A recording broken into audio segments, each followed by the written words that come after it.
Right now, on your phone, there's an AI quietly watching everything you type, everything you say, and everything you send. It's reading your emails, it's scanning your photos, it's sitting inside your messages. And most people have no idea it's even there, let alone how deep it actually goes. Before we get into this, tap that like button, drop a comment below, and hit subscribe, because this is one of those videos you're going to want to come back to later. So here's the truth nobody tells you up front. There is no single switch that turns this AI off completely. It's spread across 5 or 6 different places on your device and your account, and each one has its own hidden toggle. Miss even one of them, and the AI keeps running in the background, even if you think you already turned it off. By the end of this video, you're going to know every single one of those switches in the right order so nothing slips through. Let's start with your phone itself, because this is where most people begin and where most people also give up too early. Open your Settings app. Go into Apps, then tap Default Apps, then tap Digital Assistant app. Here's where you'll see the AI listed as your current assistant. Tap on it and choose either your previous assistant option or select None if that's available on your device. This step alone stops the AI from launching every time you press and hold your power button or say the wake phrase out loud. But don't close your settings yet, because switching the assistant is only step 1. Now go back into the AI's own app. Tap your profile icon in the top corner. Look for a setting called Activity, sometimes labeled Apps Activity. Tap it, then choose the option to turn it off and delete your activity. Confirm when it asks you. This step matters more than people realize, because up until now, every conversation you've had may have been stored, reviewed, and even used to train future versions of the AI. Turning this off doesn't just stop future tracking, it also wipes what's already been collected. Now let's talk about something almost nobody checks, and it's honestly the sneakiest part of this whole system. Even after you switch your assistant and clear your activity, the AI can still quietly connect to your other apps. Go back into the profile menu inside the AI app. Look for a section simply called Apps or Connected Apps. You'll likely see toggles next to your messaging app, your calendar, your contacts, sometimes even your call history. Switch every single one of these off, unless there's a specific one you genuinely want connected. Here's the part that catches people off guard. Disconnecting an app here does not remove the permissions that app already gave the AI system on your phone.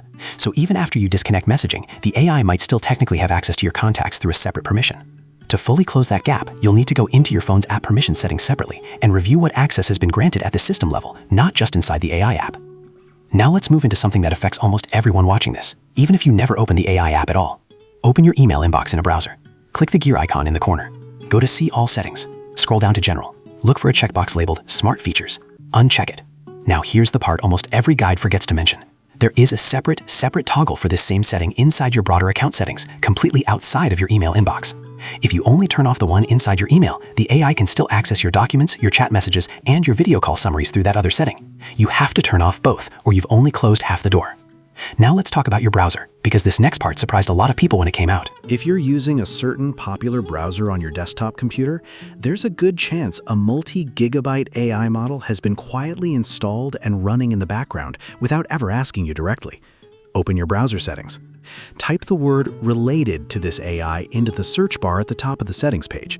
You should see 2 separate toggles appear, one for the AI features inside the browser itself, and one for the on-device AI model running locally on your computer. Turn both of them off. Now here's something you need to hear before you think you're finished. If your phone is a certain popular Android brand, particularly one starting with the letter S, this AI may be installed as a system-level app, not a regular app you downloaded. That means the normal settings menu will only give you the option to disable it, not fully uninstall it. Disabling still works. It stops the AI from launching, showing notifications, or appearing anywhere on your screen, but the files remain sitting on your device. And here's the frustrating part. Software updates have been known to quietly turn these system apps back on without asking you again. So if you go through all of these steps today, mark your calendar to double-check them again after your next major software update, because there's a real chance 1 or 2 of these toggles get flipped back on without your permission. Let's do a quick recap so you don't lose track of everything you just did. You switched your default assistant away from the AI. You deleted your activity history inside the AI app. You disconnected the AI from your other apps and then double-checked permissions at the system level. You turned off smart features inside your email and then turned off the second matching toggle in your account settings. You disabled the AI features and the on-device model inside your browser. And if you're on an Android device from certain manufacturers, you disabled the system-level app and made a note to recheck it after updates. Do all of that, and you've closed off the AI across nearly every surface it was hiding in. If this saved you from an AI quietly reading through your inbox and your photos without your permission, smash that like button right now. Drop a comment telling me which one of these settings you didn't even know existed. And subscribe, because there's a lot more of these privacy breakdowns coming, and you don't want to miss the next one. I'll see you in the next video.